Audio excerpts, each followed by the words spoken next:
Episode की starting में हम देखते हैं कि सोयम देख लेता है कि ओसन के फोन में ही वो रिंगटोन बज रही है जो उन्होंने वॉन्सियो के फोन से सुनी थी। वो जाकर चांदनी को ये सारी ही बातें बताता है जिससे वो शौक रह जाती है। वो कहती है कि मैं ओसन को नहीं छोड़ूंगी, लेकिन वो कहता है कि हम डायरेक्ट जाके उसे नहीं मार सकते हैं। तो वो कहती है कि क्यों नहीं। तो वो कहता है कि हमें पहले एविडेंस लेना जरूरी है, तुम अगर उसे ऐसे ही मार दोगी तो तुम्हें भी पनिशमेंट मिलेगी। तो वो कहती है कि मुझे इन सब चीजों से कोई भी फर्क नहीं पड़ता है और गुस्सा होकर वहाँ से जाने लगती है। लेकिन सोयन उसे रोकता है और कहता है कि तुम शांत और मुझे प्रॉमिस करो कि तुम अकेले ओसन के पास नहीं जाओ, जिससे वो उसकी बात पे अग्री होती है। वहीं दूसरी तरफ हम जेबम एंड ओसन को देखते हैं जो कि साथ में थे। ओसन उसे पूछता है कि तुम घर क्यों नहीं जा रहे हो, तुम्हारी मदर तुम्हारे लिए बहुत ही ज्यादा वर्ried है। तो वो कहता है क्योंकि मैं बहुत ही ज्यादा टेंशन में रहता हूँ, मुझे पता नहीं क्या हो गया है, मुझे अचानक से कुछ चीजें दिखाई देती है और मेरे साथ क्या होता है मुझे कुछ समझ में ही नहीं आता है। ओसन कहता है कि ऐसा होना बहुत ही नॉर्मल होता है, तुम्हारी मेमोरीज चली गई थी और अब वो अचानक से वापस आ रही है, जिसकी वजह से तुम्हें रियल एंड अनरियल में समझ में नहीं आता है। जिस पर जेबम उस पर गुस्सा होता है और कहता है कि क्या तुम मेरा फायदा उठा रहे हो, तुम्हें हर चीज कैसे पता होती है, चाहे तुम वहाँ थे या नहीं थे, तुम हर चीज का जवाब कैसे दे देते हो, कहीं तुम मेरे इस सिचुएशन का फायदा तो नहीं उठा रहे हो। जिस पर ओसन गुस्सा करता है और कहता है कि तुम पागल हो गए और मुझ पे झूठे इल्जाम लगा रहे हो। लेकिन जेबम उस पर इल्जाम लगाने लगता है और उसे बार बार कुछ उल्टी सीधी चीजें बोलने लगता है, जिसकी वजह से ओसन गुस्सा होकर उसे पंच करता है। जेबम रोते रोते फिर उससे पूछता है कि क्या रियल में मैं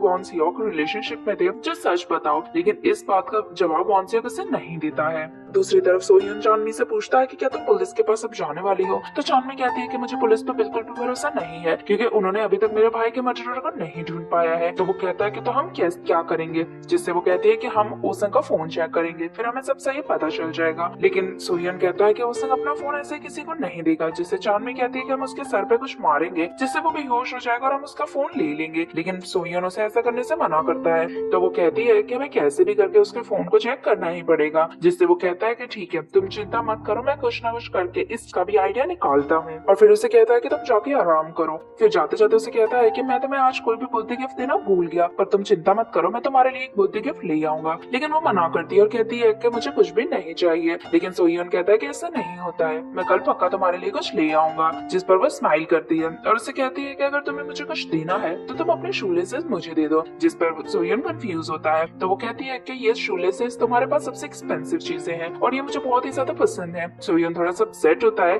तो चांदनी कहती है कि मैं तो मजाक कर रही हूँ, मुझे ये शूलेसेस नहीं चाहिए और वहाँ से चली जाती है। नेक्स्ट सीन में सोयन वही शूलेसेस साफ कर रहा था और जब वो याद करता है तो रियल में वो शूलेसेस उसकी मदर के हैं। जब उसकी मदर बीमार हो गई थी और चल नहीं पाती थी तो सोयन ने उनके शूज के लेसेस निकाल के अपने शूज में लगा लिए और उनसे कहा था कि आप कहीं जा नहीं पाओगे, इसलिए आपके बदले का हर जगह मैं जाऊंगा और आप फील करना कि आप सब जगह घूम रही हो। जिससे वो एंड उसकी मदर दोनों ही खुश होते हैं और अब सोयन ने डिसाइड कर लिया था कि वो ये शूलेसेस चांदनी को दे देगा। नेक्स्ट मॉर्निंग चांदनी जब अपने रूम में से बाहर निकलती है तो वो देखती है कि सोयन ऑलरेडी कैट को खाना खिला रहा है। चांदनी स्माइल करते हुए उसके पास आती है। सोयन भी उसे देख के खुश होता है। फिर वो जाने वाली थी तभी सोयन उसे अपने शूलेसेस दे देता है। चांदनी शूलेसेस देख के खुश होती है, लेकिन सोयन यहाँ जरा सा अपसेट होता है क्योंकि वो उसके लिए बहुत ही ज्यादा स्पेशल थे। फिर चांदनी कहती है कि रुको मैं आती हूँ। फिर हम देखते हैं कि चांदनी आज ही वो शूलेसेस अपने शूज में लगा के आ गई है। जब दोनों जा रहे थे तो चांदनी बहुत ज्यादा खुश थी। तो सोयन कहता है कि तुम्हें आज ही पहनने की क्या जरूरत थी। तो चांदनी कहती है कि मेरा बहुत ही मन था इसलिए। फिर सोयन कहता है कि अगर फ्यूचर में कभी तुम्हें ये शूलेसेस ना पहनने हो तो तुम इसे फेंकना मत, तो मुझे वापस दे देना। तो चांदनी कहती है कि अगर तुम्हारे लिए इसकी सेंटिमेंटल वैल्यू कुछ ज्यादा ही है तो तुम मुझे मत दो, चलेगा। जिस पर वो मना कर देता है और कहता है कि ये तुम्हारे हैं और तुम हमेशा इसे अपने पास रखो। जिस पर वो स्माइल करती है।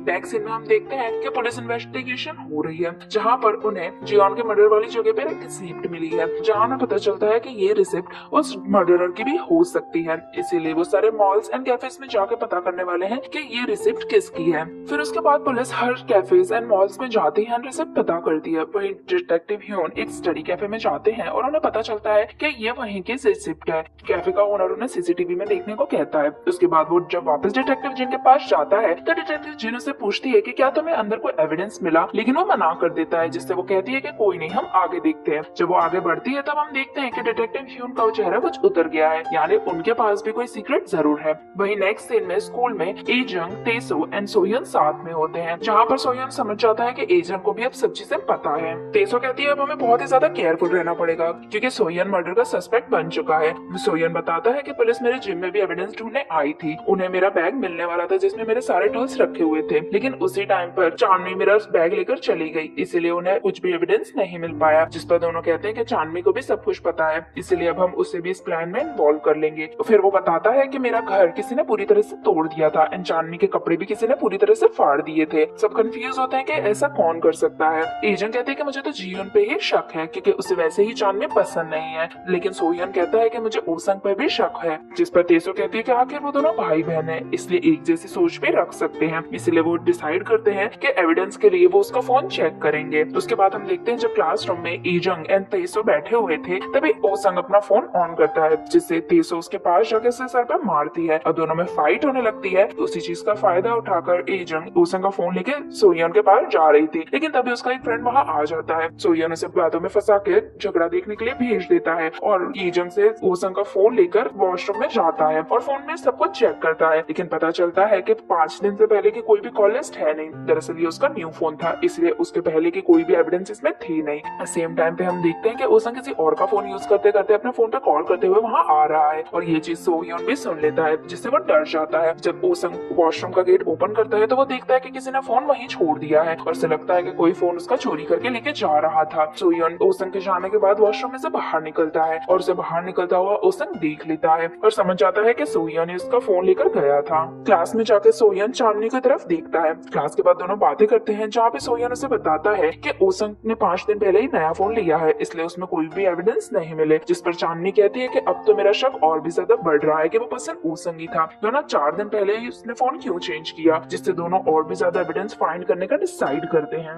नेक्स्ट सीन में हम देखते हैं कि डिटेक्टिव ह्यून ओसंग के घर उसके फादर से मिलने के लिए गया है। जब वो दोनों अंदर जाकर बातें करते हैं तो जियोन उसकी मदर से पूछती है कि डिटेक्टिव ह्यून यहाँ क्यों आए हैं, तो वो कहती है कि कुछ पर्सनल मैटर पे आए होंगे। जब दोनों अंदर बैठ के बातें कर रहे थे तो वॉन्गो से पूछते हैं कि भला तुम यहाँ क्यों आए हो, तो वो बताता है कि जो मर्डर केस चल रहा है उसमें किसी स्टडी कैफे की रिसीट मिली है और उसी स्टडी कैफे में ओसंग भी जाता है और सीसीटीवी में कंफर्म हो चुका है कि वो रिसीट ओसंग की ही है, जिससे उसके फादर शॉक रह जाते हैं और उसे पूछते हैं कि क्या ओसंग भी अब सस्पेक्ट बन चुका है, जिस पर वो हाँ कहते हैं। साथ ही वो बताता है कि मैंने अभी तक डिटेक्टिव जिन को इस बारे में कुछ नहीं बताया है, सबसे पहले मैंने आप ही को बताया। तो वो कहते हैं कि तुम पहले डिटेक्टिव को अब इस बारे में मत बताना, मैं ओसंग से सब चीज कंफर्म कर लूंगा, उसी के बाद हम इस बारे में कुछ आगे डिस्कस करेंगे, जिस पर वो भी एग्री होता है। वहीं सेम टाइम पर हम देखते हैं कि सोयन कहीं चल के आ रहा है, तभी उसे लगता है कि कोई इसका पीछा कर रहा है। एक आदमी आकर उस पर अटैक कर देता है, लेकिन सोयन खुद को डिफेंड करके उससे पंच करता है और नीचे गिरा देता है। फिर उसका मास्क हटा के देखता है तो वो तो सेजन था, जिससे वो शॉक हो जाता है। नेक्स्ट सीन में सेजन को अपने घर लेके आ जाता है, जहाँ पर सेजन को पता चल जाता है कि वॉन्सियो का मर्डर सोयन ने नहीं किया है, जिससे वो सोयन को सॉरी कहता है। फिर वो पूछता है कि क्या तुम्हें रियल कल्प्रिट पता है कि कौन है, लेकिन वो मना कर देती है और कहती है कि मुझे नहीं पता।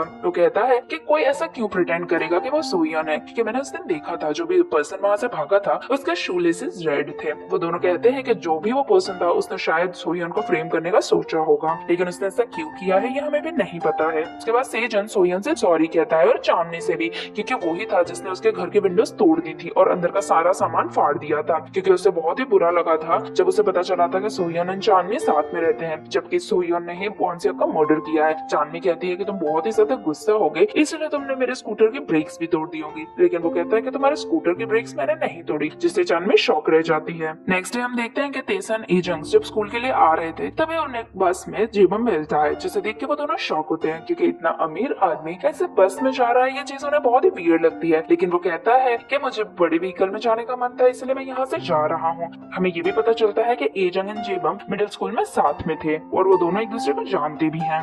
नेक्स्ट सीन में पुलिस स्टेशन में वॉन्गो एंड ह्यून साथ में थे। डिटेक्टिव ह्यून बताता है हमें मर्डर के टाइम पे ओसंग की कोई भी लोकेशन मर्डर स्पॉट पे नहीं मिली है, जिस पे वॉन्गो खुश होता है, लेकिन डिटेक्टिव कहता है कि सीसीटीवी से ये क्लियर है कि उस टाइम पर ओसंग कैफे में भी नहीं था, यानी वो जानबूझकर अपना फोन वहाँ पे छोड़कर चला गया ताकि उसकी लोकेशन ट्रेस ना हो सके, जिससे वॉन्गो बहुत ही ज्यादा अपसेट होता है और कहता है कि अभी तुम ये बात किसी को भी मत बताना। वहीं हम देखते हैं कि डिटेक्टिव जिन भी वहाँ आ रही है, तभी वो डिटेक्टिव ह्यून को चीफ के ऑफिस में से बाहर निकलते हुए देखती है और बहुत ही ज्यादा कंफ्यूज होती है। नेक्स्ट सीन में सभी क्लासरूम में में थे तभी सोयन जीयोन के पास आके कहता है कि क्या तुम मुझे ट्यूटर कर सकती हो, जिस पर वो खुशी खुशी हाँ कर देती है। तो वो पूछती है कि क्या तुम मेरे घर पे आके पढ़ाई करने के लिए अग्री हो, जिस पर वो भी हाँ कर देता है। और उसी टाइम पे चांदनी वहाँ से चली जाती है, जिससे जीयोन को लगता है कि चांदनी बहुत ही ज्यादा अपसेट है। नेक्स्ट दिन में चांदनी जब अपने शूटिंग एरिया में थी तभी वहाँ पे जेबम आता है। चांदनी से कहती है कि मुझे तुमसे फेवर चाहिए। उस दिन मेरी एंड ओसंग की थोड़ी लड़ाई हो गई थी, तो मुझे उससे सॉरी कहना है और मैं नहीं चाहती हूँ कि मेरा पूरा साल लोगों से लड़ते हुए ही जाए। तो आज क्या तुम उसे लेके आ सकते हो ताकि मैं उसे सॉरी बोलूं? मुझे अच्छा लगेगा अगर तुम भी मेरे साथ होगे। जिसके लिए वो हाँ कर देता है।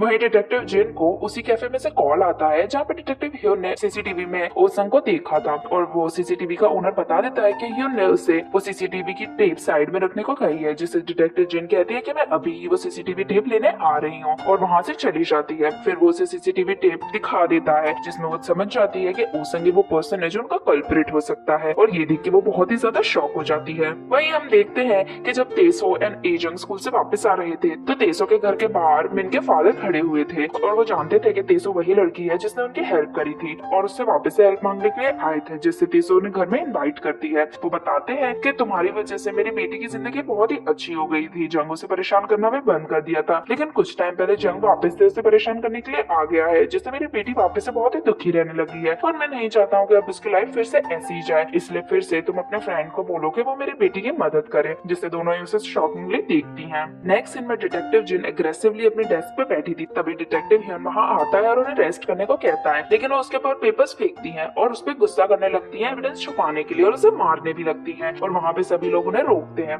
वहीं दूसरी तरफ हम देखते हैं कि ओसंग एंड जीबम कैफे में बैठे हुए हैं और चांदनी का वेट कर रहे हैं, लेकिन चांदनी दूसरे कैफे में बैठ के उन पे नजर रख रही है। ओसंग कहता है कि अगर उसने मुझे मिलने के लिए बुलाया था तो उसे तो हमसे भी पहले आ जाना चाहिए था। अब यहाँ हमें समझ में आ रहा था कि हो क्या रहा है, क्योंकि सोयन जेह्यून के साथ उसके घर पहुंच चुका था, जहाँ पे जेह्यून कहती है कि मैं कपड़े चेंज करके आती हूँ, तब तक तो मेरा यही वेट करो। जब जेह्यून ऊपर जाती है तो सोयन ओसंग के रूम में जाता है, एविडेंस ढूंढने लगता है, लेकिन उसे कोई भी एविडेंस नहीं मिलते हैं। जब जेह्यून नीचे आती है तो वो उससे कहता है कि मुझे भूख लगी है, क्या तुम मेरे लिए कुछ खाना बना दोगी? जिससे वो खाना बनाने जाती है तो वो वापस से उसके रूम में जाके एविडेंस ढूंढने लगता है। उसी टाइम पे वो खाना बनाते बनाते एक पिक्चर भी पोस्ट करती है। वहीं कैफे में बैठा बैठा ओसंग जब वो पिक्चर देख लेता है तो वो समझ जाता है कि जियोन के साथ घर पे सोयन भी है और इससे वो बहुत ही ज्यादा शॉक हो जाता है और घर की तरफ भागने लगता है। उसे भागता हुआ देख के चांदनी भी सोयन को कॉल करती है, लेकिन वो उसका कॉल रिसीव नहीं करता है। वहीं सोयन को ओसंग के ड्रॉर में कुछ फोटोज मिल जाते हैं जिसमें वॉन सियोक, जेबम, ओसंग एंड सेजन की पिक्चर साथ में थी, जिससे वो कंफ्यूज होता है। उसी टाइम पर ओसंग भी घर आ जाता है और वो देखता है कि सोयन उसके रूम के बाहर से गुजर रहा था, जिससे वो उसे थ्रेटन करता है और पूछता है कि तुम मेरे रूम में क्यों गए? लेकिन सोयन कहता है कि भला मैं तुम्हारे रूम में क्यों जाऊंगा। इसी को लेकर दोनों में फाइट होने लगती है और ओसंग उसे पंच करके नीचे गिरा देता है और गुस्से में उसके ऊपर वास भी फेंकने वाला था, लेकिन उसी टाइम पे वहाँ पे डिटेक्टिव जिन आ जाती है और उसे कहती है कि तुम्हें मेरे साथ पुलिस स्टेशन चलना होगा। जिससे वो कंफ्यूज होकर बोलता है कि इस बारे में आप मेरे फादर से बात करो, लेकिन वो कहती है कि मैं तुम्हें अरेस्ट करने के लिए आई हूँ, जिससे सभी शॉक रह जाते हैं। नेक्स्ट दिन में चांदनी सोयन का वेट कर रही थी, तभी वहाँ पे सोयन आ जाता है। वो पूछती है कि वहाँ पे क्या हुआ, तो वो कहता है कि वहाँ पे तो बहुत कुछ हुआ, मैं पता नहीं कि तुम्हें कैसे बताऊं, लेकिन वहाँ पे वॉन्सियो का फोन तो नहीं मिला, लेकिन मुझे वहाँ पे कुछ फोटोज जरूर मिले हैं। लेकिन उसी टाइम पे सोयन का हॉस्पिटल से कॉल आता है। पता चलता है कि उसकी मदर बीमार हो गई है और उन्हें आईसीयू में एडमिट करना पड़ा है। चांदनी एंड सोयन दोनों ही हॉस्पिटल पहुंचते हैं, जहाँ पे डॉक्टर बताते हैं कि उसकी मदर की तबीयत बहुत ही ज्यादा खराब है और उन्हें लाइफ सपोर्ट पर रखा जाएगा और उसके लिए बहुत सारे पैसे देने होंगे। जिससे सोयन अपसेट होकर साइड में बैठता है। चांदनी भी उसके पास बैठी हुई थी, फिर वो रोने लगती है तो सोयन उससे पूछती भला तुम क्यों रो रही हो? तो चांदनी कहती है कि मैं बहुत ही दुखी हूँ कि मैं तुम्हारे लिए कुछ नहीं कर पा रही हूँ, तुम इतने अच्छे हो फिर भी तुम्हें इतना सारा स्ट्रगल करना पड़ता है, जिसकी वजह से सोयन भी रोने लगता है। दोनों बहुत ही अपसेट होकर साइड में बैठे हुए थे।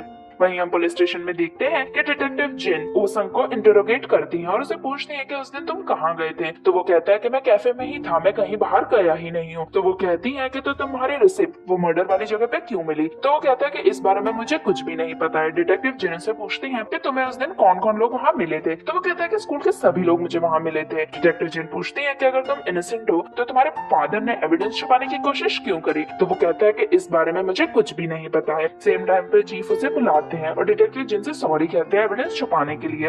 नेक्स्ट सीन में हम देखते हैं कि जब ओ संग जेल से छूट जाता है तो वो डायरेक्ट जंग के पास जाता है और कहता है कि अब हमें उस हीरो को पकड़ना ही पड़ेगा जिसने तुम्हारी ये हालत करी है। लेकिन जंग कहता है कि मुझे अभी तक आइडिया नहीं है कि मेरी हालत किसने करी है, जिस पर ओ संग कहता है कि मुझे पता है तुम्हारी ये हालत सोह्योन ने करी है, जिससे वो भी शौक रह जाता है। वहीं हम देखते हैं कि सोह्योन तेसो के पास गया है और कहता है कि मुझे फिर से वही काम चाहिए, लेकिन तेसो मना कर देती है क्योंकि उस पर ऑलरेडी मर्डर इन्वेस्टिगेशन चल रही थी। लेकिन सोह्योन कहता है कि मेरी मदर की तबीयत बहुत ही ज्यादा खराब है और मुझे पैसों की जरूरत है, लेकिन तेसो गुस्सा करके उसे वहां से जाने को कह देती है, जिससे सोह्योन भी बहुत ही ज्यादा अपसेट हो जाता है। उससे इतना अपसेट देख के ईजन को बहुत ही बुरा लगता है, जिससे वो इनके फादर के पास जाती है और कहती है कि हम आपकी बेटी की हेल्प करने के लिए अग्री हैं। वहीं हम नेक्स्ट सीन में देखते हैं कि जंग अपने कैबिन से बाहर निकलता है और उसे बाहर निकलता हुआ सोह्योन देख लेता है। जैसे ही जंग अपने केबिन में वापस जाता है तो सोह्योन उसके पीछे पीछे जाता है और उसके साथ ही एपिसोड यहीं पे खत्म हो जाता है। नेक्स्ट पार्ट देखने के लिए चैनल को सब्सक्राइब जरूर करें और वीडियो पसंद आई है तो लाइक भी करें।